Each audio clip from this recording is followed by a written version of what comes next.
नमस्कार प्रिय मित्रों, जय श्री राम, राधे राधे, जय सिया राम, जय बागेश्वर धाम। आप सभी का स्वागत है हमारे YouTube चैनल में। दोस्तों, आज की जो कहानी है वह बहुत ही ज्ञानवर्धक और बहुत ही मोटिवेशनल है। दोस्तों, आज के वीडियो में हम बात करेंगे आखिर पत्नी के वह कौन सी 3 चीज होती है जो हर पुरुष को देखना चाहिए। दोस्तों, जो पुरुष अपने पत्नी के इन 3 चीजों को देखता है वह अपने जीवन में कभी भी गरीब नहीं रहता। उसके घर में सदैव मां लक्ष्मी का वास रहता है और मां लक्ष्मी की कृपा दृष्टि उनके ऊपर सदैव बनी रहती है। दोस्तों, आज की वीडियो में हम बताएंगे कि आखिरकार वह कौन सी 3 चीज है जो हर पुरुष को अपनी पत्नी के देखनी चाहिए। दोस्तों, उससे पहले आप सभी से निवेदन है, यदि चैनल पर आप लोग नए हैं या चैनल पर पहली बार आए हैं तो कृपया करके चैनल को सब्सक्राइब कर ले, क्योंकि दोस्तों हम अपने चैनल पर रोजाना ऐसे ही ज्ञानवर्धक और मोटिवेशनल वीडियो अपलोड करते रहते हैं।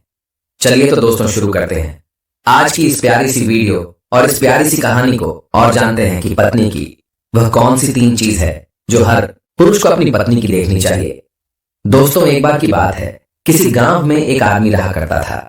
दोस्तों, वह आदमी अपनी पत्नी से बहुत परेशान था, क्योंकि उसकी पत्नी अपने पति से बात बात पर लड़ाई झगड़ा करती थी। उसके घर में एकदम कंगाली छा गई थी।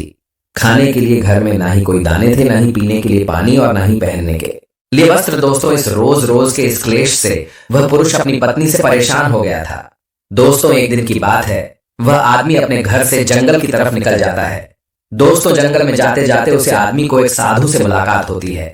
दोस्तों, तब वह आदमी उस साधु के पास बैठ जाता है और वहां पर बैठकर रोने लगता है। दोस्तों, वह साधु उस आदमी को पूछते हैं कि पुत्र, आखिर तुम्हें हुआ क्या है, तुम क्यों रो रहे हो।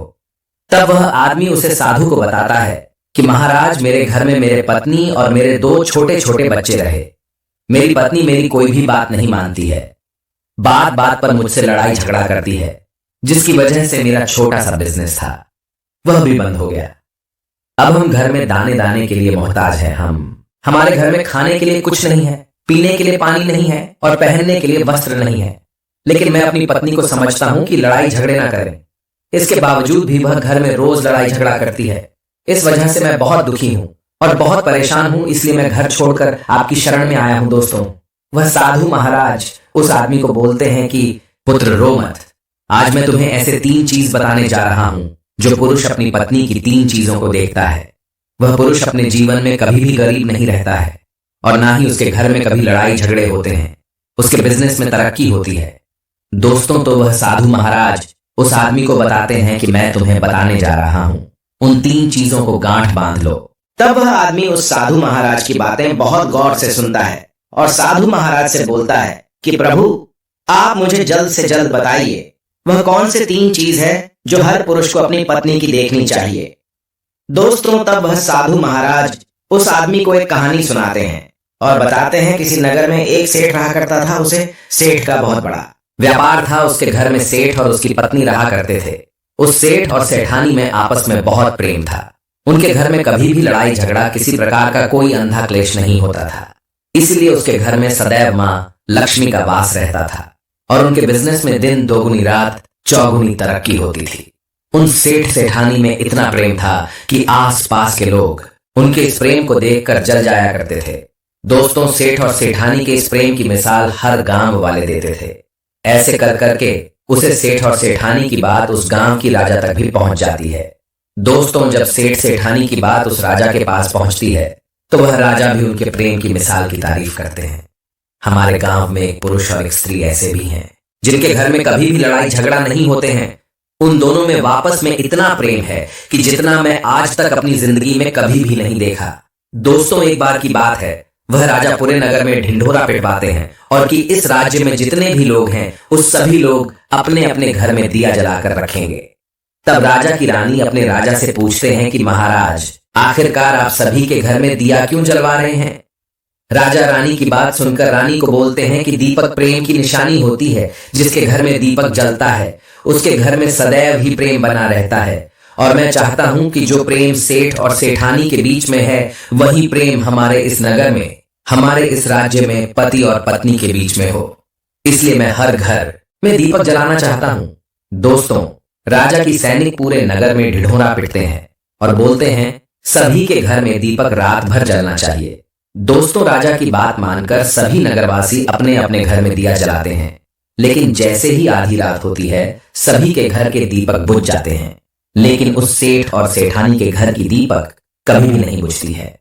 क्योंकि दोस्तों, जो सेठानी थी वह अपने घर का दीपक प्रेम की निशानी होती है और उसे सेठ और सेठानी का प्रेम बरकरार रहे, इसलिए वह दीपक को जलाकर रखती थी।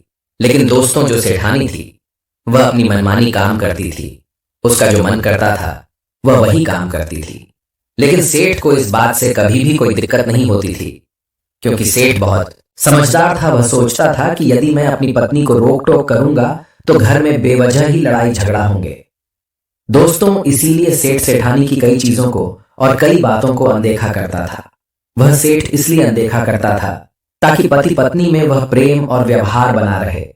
एक दिन की बात है दोस्तों, राजा और रानी अपनी छत के ऊपर खड़े होकर अपने नगर का नजारा देख रहे थे और वह राजा और रानी देखते हैं कि उनके पूरे राज्य में अंधेरा था, लेकिन सिर्फ एक सेठ और सेठानी का ही गांव का घर था जहां दीपक जल रहा था। दोस्तों, तब राजा रानी से बोलता है कि देखो, सेठ और सेठानी में कितना प्रेम है। सभी के घरों का दीपक बुझ गया है, लेकिन सेठ और सेठानी के घर का दीपक अभी भी जल रहा है। इसका मतलब यह है कि इस सेठ और सेठानी में बहुत ही ज्यादा प्रेम है। तब रानी अपनी राजा से बोलती हैं कि महाराज, सेठ और सेठानी ने जो भी प्रेम है वह सेठानी समझदार है, इसलिए सेठ के घर में प्रेम है। दोस्तों, जब राजा रानी की बात सुनता है तब राजा बोलता है कि नहीं महारानी, यहाँ पर सेठ ज्यादा समझदार है, इसलिए उनके घर में कभी भी लड़ाई झगड़ा नहीं होती है। दोस्तों, रानी बोलती है कि सेठानी समझदार है, राजा बोलते हैं कि नहीं, सेठ समझदार है। दोस्तों, सेठ और सेठानी की बात को लेकर राजा और रानी में बहस होने लगा। तब राजा बोलता है कि देखो, हमें बहस करने की जरूरत नहीं है, क्यों ना हम दोनों का एक परीक्षा ले, परीक्षा में जो पास होगा वही समझदार होगा।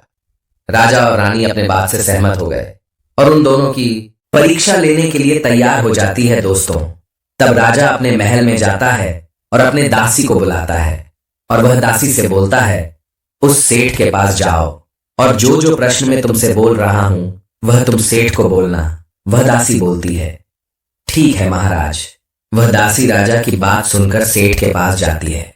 उसी समय ही सेठ की पत्नी बाजार गई थी कुछ सामान लेने के लिए। दोस्तों, तो वह राजा की दासी सेठ से बोलती है कि सेठ जी, मैं राजमहल से आया हूं, राजा साहब ने मुझे भेजा है। दोस्तों, वह सेठ उस दासी को बोलता है कि बताइए, मैं आपकी क्या सेवा कर सकता हूं।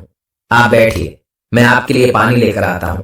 तब वह दासी सेठ से बोलता है कि नहीं सेठ जी, मैं राजा की दासी हूं, बस आपके पास राजा के समाचार लेकर आया हूं। दोस्तों, तब वह सेठ बोलता है कि ठीक है दासी, आप मुझे बताइए राजा साहब ने क्या समाचार भेजा है मेरे लिए। तो दोस्तों, वह दासी सेठ से बोलते हैं कि सेठ जी, राजा साहब ने मुझे यह बोला है, यदि तुम अपनी पत्नी को छोड़ देते हो तो वह तुम्हें खूब सारे हीरे और जवाहर देंगे, तुम्हें राजमहल में एक अच्छे पोस्ट पर नौकरी भी देंगे।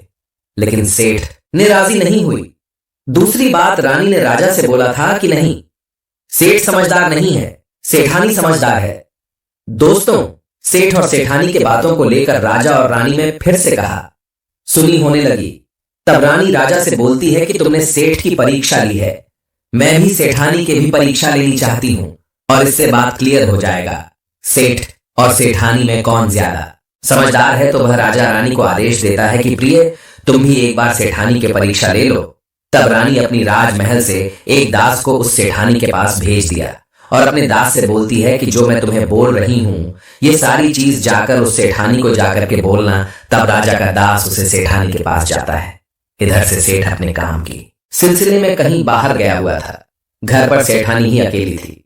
दोस्तों, दास मौका देखकर उस सेठानी के पास पहुंचता है। सेठानी से बोलता है कि सेठानी जी, मैं राजमहल से आया हूं, मुझे रानी साहिबा ने भेजा है। दोस्तों, तब वह सेठानी बोलती है, ठीक है, बताइए किस लिए तुम्हें रानी साहिब मेरे पास भेजा है। दोस्तों, तब वह दास सेठानी से बोलता है कि रानी साहिबा ने बोला है कि यदि तुम अपने पति को छोड़ दोगी तो वह तुम्हें बहुत सारे हीरे जवाहरात देंगे, अगर तुम अपने पति को मार दोगी तो वह तुम्हें अपने राज्य का आधा हिस्सा दे देंगे। दोस्तों, दास की बात सुनकर सेठानी तैयार हो जाती है और कहती हैं, ठीक है, यदि रानी साहिबा अपनी राज्य की आधा हिस्सा मुझे देंगी तो मैं अपने पति को मार दूंगी। दोस्तों, तब वह राजा का दास उस सेठानी से बोलता है कि मुझे कैसे पता चलेगा कि तुमने सेठ जी को मार दिया है। दोस्तों, तब सेठानी उस राजा की दास से बोलती है कि मेरे घर में जो दीपक जल रहा है वह तुम्हें दिख रहा है। तब दास बोला, दास दिख रहा है। तब सेठानी उस राजा की दास से बोलती है कि जब मैं अपने पति को मार दूंगी तो मैं यह दिया बुझा दूंगी। तो दोस्तों, तब वह राजा का दास उस सेठानी से बोलता है कि मुझे कैसे पता चलेगा कि तुमने सेठ जी को मार दिया है। दोस्तों, तब सेठानी उस राजा की दास से बोलती है कि मेरे घर में जो दीपक जल रहा है वह तुम्हें दिख रहा है। तब दास बोला, दास दिख रहा है।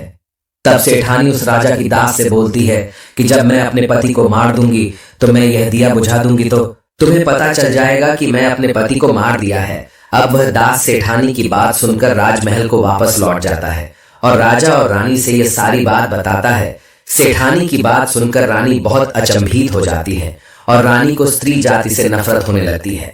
दोस्तों, तब वह राजा अपने सारे दास दासियों के साथ सारे सैनिकों को बुलाता है और बोलता है, देखो मैं यह नहीं चाहता हूं कि राजा और रानी की वजह से किसी निर्दोष की जान न जाए। तुम ऐसा करो, उस सेठानी के घर जाओ और उस सेठ को सारी बातें बता दो और उस सेठ को बचा लो। दोस्तों, इधर दास और दासी सेठानी के घर पर जाते हैं और सोचते हैं कि सेठानी तो सेठ को रात में मारेगी और दिया भी बुझाएंगी। इससे पहले ही हम सेठानी के घर में हमला बोल देते हैं। दोस्तों, इधर रात नहीं हुई थी, शाम का समय था। जैसे ही राजा के सैनिक सेठानी के घर पर ढाबा बोलते हैं, देखते हैं कि सेठ पहले से ही मरा हुआ है। दोस्तों, तब राजा और रानी के दास दासी उस सेठानी से बोलते हैं, सेठ जी तो मरा पड़ा है, लेकिन सेठ को तो तुम्हें रात में ही मारने के लिए बोला गया था। दोस्तों, तब वह सेठानी जी उस दास और दासी से बोलती है कि सेठ को तो मुझे मारना ही था, रात में तो मुझे दिया बुझाना था, इसीलिए सेठ को मैंने दिन में ही जहर देकर मार दिया है। अब मेरा काम है दिया बुझने का। दोस्तों, वह सैनिक उल्टे पांव ही उस सेठ के घर से राजा के दरबार में भागे भागे जाते हैं और राजा को सारी बातें बताते हैं। दोस्तों, राजा क्रोध से आग बबूला हो जाता है और उसको स्त्रियों से घृणा होने लगती है और वह अपने सैनिक को भेजता है कि उसे सेठानी को बंदी बनाकर लाएं। तब राजा के सैनिक उस सेठानी को बंदी बनाकर राजा के राज दरबार में पेश करते हैं। दोस्तों, तब वह राजा उसे सेठानी को कारावास में डलवा देता है और वह राजा समस्त स्त्री जाति से नफरत करने लगता है। दोस्तों, वह साधु इस कहानी को गांव के उस आदमी को सुनता है। तब साधु ने उस आदमी से बोलता है, अब तुम्हें समझ में आ गया होगा स्त्री की वह कौन सी 3 चीजें हैं जो हर कोई पुरुष को देखना चाहिए। तब वह आदमी साधु से बोलता है कि महाराज, मुझे अभी भी समझ में नहीं आया स्त्री की वह कौन सी 3 चीजें हैं जो हर पुरुष को देखना चाहिए। दोस्तों, तब वह साधु उस आदमी को बताते हैं कि हर पुरुष को अपनी स्त्री के सबसे पहली चीज यह देखनी चाहिए कि वह कहां पर आ जा रही है। दोस्तों, जो पुरुष अपनी स्त्री की यह चीज देखना है कि पत्नी वहां पर आ रही है, वहां पर जा रही है, तो उसके घर में कभी लड़ाई झगड़ा नहीं होते हैं और वह अपनी पत्नी के ऊपर नियंत्रण कर पाता है। दूसरी चीज है, पुरुष को पत्नी के अंदर यह देखनी चाहिए कि उसकी पत्नी के बोलचाल कैसी है, वह अपने पति की इज्जत कर रही है कि नहीं, अपनी की बात मान रही या फिर नहीं। जो स्त्री अपने पुरुष की बात नहीं मानती है, अपने पति की इज्जत नहीं करती है, वह अपने पति के साथ कुछ भी कर सकते हैं, जैसे कि उस सेठानी ने उस सेठ के साथ किया था। इसलिए हर पुरुष अपनी पत्नी की यह चीज देखनी चाहिए। तीसरी चीज, वह साधु उस आदमी को बताता है कि हर पुरुष को पत्नी के चाल चलन जरूर देखना चाहिए। दोस्तों, जो पुरुष पत्नी के चाल चलन देखा है और उसके चाल चलन पर उससे ज्यादा प्रेम नहीं करता है, उसको अपने कंट्रोल में करके रखता है, तो उसके घर में लड़ाई झगड़ा कभी भी नहीं होते। दोस्तों, जो स्त्रियां अपने घर पर मनमानी चलाती है, पति की बातों को नहीं मानती है, उनके घर में इस तरीके की मुसीबत आती है। दोस्तों, यह 3 बातें वह साधु महाराज उस आदमी को बताता है। दोस्तों, फिर वह आदमी इन 3 चीजों को गांठ बांध लेता है और साधु को प्रणाम करके अपने घर पर चला जाता है। दोस्तों, मैं उम्मीद करता हूं इस कहानी से आपको बहुत कुछ सीखने को मिला होगा। साथ ही चैनल पर नए हैं तो चैनल को मानती है उनके घर में इस तरीके की मुसीबत आती है। दोस्तों, यह 3 बातें वह साधु महाराज उस आदमी को बताता है। दोस्तों, फिर वह आदमी इन 3 चीजों को गांठ बांध लेता है और साधु को प्रणाम करके अपने घर पर चला जाता है। दोस्तों, मैं उम्मीद करता हूं इस कहानी से आपको बहुत कुछ सीखने को मिला होगा। साथ ही चैनल पर नए हैं तो चैनल को सब्सक्राइब कर ले, कमेंट में जरूर लिखें, हर हर महादेव, राधे राधे, देवों के देव हमारे ऊपर अपनी कृपा बनाए रखें। धन्यवाद।